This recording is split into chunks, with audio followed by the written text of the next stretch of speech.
अस्सलाम वालेकुम नाजरीन, आप देख रहे हैं पीटीएन न्यूज और मैं हूं आपकी होस्ट कुरातुलैन। शामिल करते हैं आज की अहम खबरें। मरियम नवाज का एक और अहम इकदाम, 6 बायोगैस प्लांट्स की मंजूरी दे दी।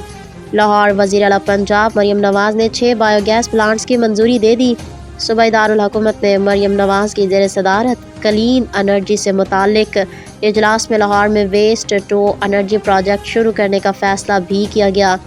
उन्होंने मिसाली गांव प्रोग्राम में बायोगैस प्लांट्स के 3 पायलट प्रोजेक्ट्स शामिल करने की भी मंजूरी दी।